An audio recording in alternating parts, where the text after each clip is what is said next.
नमस्कार, मी केतन येवले आणि तुम्ही पाहताय संवाद महाराष्ट्राचं न्यूज चॅनल.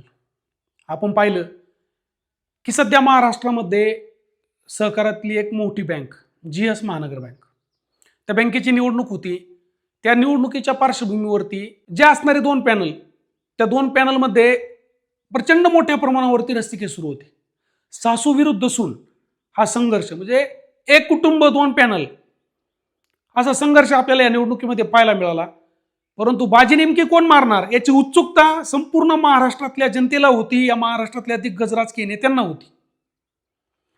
सुमनताई शेळके यांचा या निवडणुकीमध्ये दारुण पराभव झाला आणि गीतांजलीताई शेळके यांचे 18ची 18 सदस्य या निवडणुकीमध्ये प्रचंड मोठ्या मताधिक्याने निवडून आले.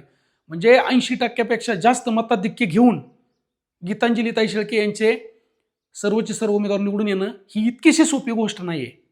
हार आणि जीत ह्या दोन्ही एकाच नाण्याच्या बाजू आहेत, ते मी मान्य करतो. परंतु 80%पेक्षा जास्त मताधिक्य गीतांजली शेळके यांना का घेता आलं? नेमकी अशा कुठल्या बाजू त्या भक्कम करत गेल्या की जेणेकरून त्यांना 80%च्या पेक्षा जास्त मताधिक्य मिळालं? आणि अशा कुठल्या गोष्टी सुमनताई शेळके यांना नडल्या, किंवा असा कुठला वीक पॉईंट होता की सुमनताई शेळके इतक्या बॅकफूटवरती गेल्या? या निवडणुकीची सत्यता नेमकी काय आहे?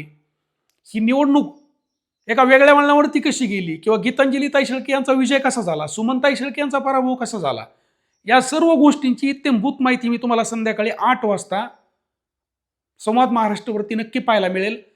तर सर्वांनी संवाद महाराष्ट्रावरती रात्री ठीक 8 वाजता यायचे. संवाद महाराष्ट्राला सर्वप्रथम तुम्ही सबस्क्राईब करा.